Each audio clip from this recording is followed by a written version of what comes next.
ಕೋರ್ಟಲ್ಲಿ ಏನಾಯ್ತು? ಅರ್ಜುನ್ ಕೋರ್ಟಲ್ಲೇ ಇದ್ದಾನ? ಅವ್ನಿಗೆ ಆಗಿಂದ ಫೋನ್ ಮಾಡ್ತಾನೆ ಇದ್ದೀನಿ, ಆದ್ರೆ ಅವ್ನ್ ಫೋನ್ ಪಿಕ್ ಮಾಡ್ತಾನೆ ಇಲ್ಲ. ನೀವಿಬ್ರು ಅಲ್ಲೇ ಇದ್ದೀರಾ? ಇಲ್ಲ ಆಂಟಿ, ನಾನು ಕೋರ್ಟಿಂದ ಸೀದಾ ಆಫೀಸಿಗೆ ಬಂದೆ. ಅರ್ಜುನ್ ಸರ್ ಏನೋ ಕೆಲಸ ಇದೆ ಅಂತ ಹಾಗೆ ಹೊರಟೋದ್ರು. ಹೌದಾ?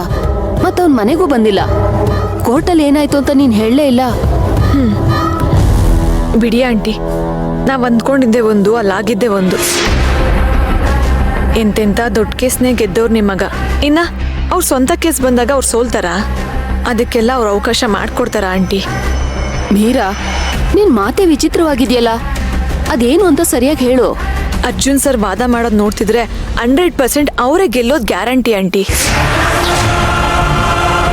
ಸೇವಂತಿಗೆ ವಾದ ಮಾಡೋಕ್ಕೂ ಅವಕಾಶ ಕೊಡದೆ ಅವಳು ಬಾಯಿ ಮುಚ್ಚಿಸ್ಬಿಟ್ರು. ಅಯ್ಯೋ,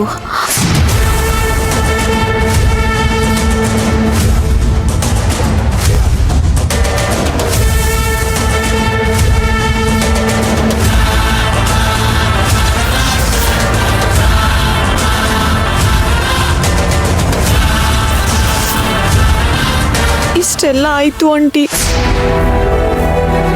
ನಾನು ಅರ್ಜುನ್ ಸರ್ನ ಮದುವೆ ಮಾಡ್ಕೊಳಕ್ ಆಗಲ್ಲ ಅಲ್ವಾ? ಅವ್ರನ್ನಂತೂ ಮರೆತು ನನ್ನ ಕೈಲಿ ಇರಕ್ ಆಗಲ್ಲ. ನಾನು ಸುತ್ತೋಗ್ಬಿಡ್ತೀನಿ. ಹೇ ಮೀರಾ, ಬಿಡ್ತು ಅನ್ನು. ಸಾಯೋ ಮಾತೆಲ್ಲ ಯಾಕೆ ಆಡ್ತೀಯ ನೀನು? ಜೀವನದಲ್ಲಿ ನಿಮ್ ಸೊಸೆ ಆಗದ್ ಬಿಟ್ರೆ ನನ್ಗೆ ಇನ್ನೇನಿದೆ ಆಂಟಿ? ನನ್ ಕನ್ಸ್ಗಳಿಗೆ ನಾನೇ ಗೋರಿ ಕಟ್ಕೊಂಡು ಅದ್ರೊಳಗಡೆ ಹೇಗ್ ಉಸಿರಾಡ್ಲಿ? ನನ್ ಮನ್ಸಲ್ಲೇ ನನ್ ಸರ್ವಸ್ವನು ಅವ್ರಿಗೆ ಅರ್ಪಿಸ್ಬಿಟ್ಟಿದ್ದೀನಿ aunty. I love him, I adore him, I admire him aunty.